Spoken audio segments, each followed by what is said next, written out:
Waouh!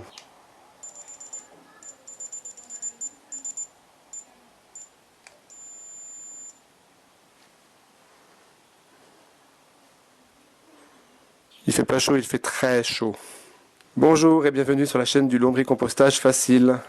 Il fait trop chaud pour lombricomposter. Le but de cette vidéo est unique, partager avec vous les meilleures pratiques que j'ai à ma connaissance pour gérer les cas de forte chaleur. Et avant ça, je vais vous rappeler rapidement quelles sont les plages de température dans lesquelles vivent les vers et quelles sont celles qui sont extrêmes pour eux. Je préciserai aussi quelles sont les deux sources principales de chaleur dans un lombricomposteur.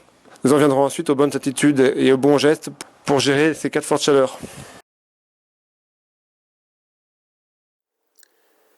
Les vers de terre sont des animaux sensibles. Ils réagissent à la lumière, à l'humidité, à l'acidité, à la nourriture présente dans le bac. Ils réagissent aussi à la température environnante. Nous allons voir les effets de celle-ci sur le comportement des vers de terre. Le top du confort pour eux, c'est une plage de température entre 15 et 25 degrés Celsius, et là leur activité est boostée. Ils boudent entre 3 et 15 degrés et 25 et 30 degrés Celsius. Quand je dis boudent, je veux dire que leur activité est ralentie, mais ces plages de température ne sont pas mortelles et ne présentent aucun danger. Par contre, les vers sont mauvais joueurs et ils passent de vie à trépas sans trop vous prévenir en dessous de 0 degrés Celsius et au-dessus de 35 degrés Celsius. Et selon moi, le plus dur à contrer, c'est les très fortes chaleurs.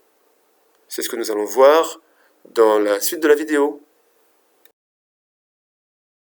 Il y a deux sources de chaleur dans un lombricomposteur, la chaleur naturelle liée à l'environnement et puis aussi la chaleur liée à la décomposition des déchets. Pour la chaleur liée à l'environnement naturel, il n'y a pas 36 solutions. La première solution consiste à placer votre lombricomposteur dans la zone la plus fraîche en été. Et puis aussi de placer impérativement votre lombricomposteur à l'ombre. Si vous mettez ce même lombricomposteur dehors au soleil, il n'y a plus un seul ver qui sera vivant demain. Mais il y a aussi la chaleur liée à la décomposition des déchets. La première étape de décomposition des déchets dégage de la chaleur. Ça peut facilement monter jusqu'à 50 ou 60 degrés Celsius en cas de fermentation, voire même 70. Ne sous-estimez surtout pas la chaleur liée à la décomposition de vos déchets, car celle-ci est très importante. Par ailleurs, c'est celle qui est la plus proche de vos vers. S'il se met à faire 70 degrés dans votre plateau, vous allez tuer vos vers à coup sûr. Sur le dernier plateau du lombricomposteur, qui est un plateau très humide, où les vers se réfugient assez spontanément, comme vous avez pu le voir tout à l'heure, mettez du carton que vous avez préalablement humidifié. Vous voyez, là j'en ai mis là. J'en ai mis aussi ici. Bonne quantité de carton. Et les vers viennent se réfugier en dessous. Ça va permettre de créer une zone de fraîcheur où ils vont survivre. Nous sommes dans le bac à jus. J'ai placé la même chose, du carton broyé, humidifié, dans le bac à jus, qui est la deuxième zone la plus humide du lombricomposteur. Il n'y a pas de chaleur additionnelle liée à la décomposition des déchets, il n'y a absolument aucun déchet, il n'y a que du carton humide. On est donc dans la zone la moins chaude du lombricomposteur et on est aussi dans la zone la plus humide.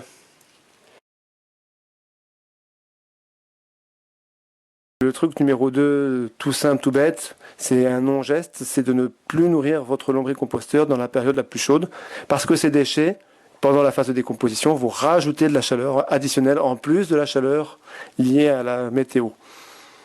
Et vous pouvez basculer comme ça à cause de vos déchets dans la zone critique où les vers vont mourir. L'étape 1 et l'étape 2 sont normalement largement suffisantes pour pouvoir résoudre les températures jusqu'à 40 degrés dehors. Maintenant, si vous êtes dans le sud de l'Espagne, ou qu'il fait vraiment très très chaud au-delà de ça, il existe d'autres solutions. Je ne l'ai pas complètement documenté ici parce que j'ai pas envie de tremper ma veste de bricolage, mais vous pouvez tout à fait recouvrir votre lombricomposteur entièrement, là c'est pas le cas, mais vous pourriez le recouvrir entièrement d'un textile humide, parce que la chaleur va d'abord être utilisée pour faire s'évaporer l'eau qui est contenue dans votre textile. Et tant que votre textile restera humide, la chaleur ne montera pas à l'intérieur du lombricomposteur. Par contre, ne mettez pas d'eau directement dans le lombricomposteur. Vous pouvez remplir des bouteilles d'eau aux 3/4, les mettre dans le congélateur, les refermer bien comme il faut, et les mettre dans votre dernier plateau de lombricomposteur comme des glacières. Elles vont refroidir le plateau du dessus, mais aussi les plateaux du dessous, parce que l'air froid descend. Vous êtes dans une région où il fait extrêmement chaud, c'est la canicule en permanence, il vous reste une solution qui n'est pas très chère non plus. Faire un caisson en polystyrène expansé, dans lequel vous venez mettre votre lombricomposteur. Ça l'isolera de l'extérieur. Et là, vous devriez normalement, avec toutes ces méthodes-là, passer un été caniculaire sans aucun problème. J'espère que ce thermomètre ainsi que cette vidéo vous ont plu. Si c'est le cas, n'hésitez pas à la pouce verte. N'hésitez pas à partager cette chaîne avec vos amis, votre famille, vos relations, vos collègues pour accroître la communauté du lombricompostage. La zone ici, c'est votre zone d'expression. N'hésitez pas à l'utiliser pour y poser vos questions, pour y faire part de vos remarques, vos coups de gueule, argumenter si possible. Pour voir d'autres vidéos sur ce sujet, c'est par ici. Pour vous abonner, c'est là. Merci d'avoir regardé cette vidéo. À bientôt, bonne journée. Salut!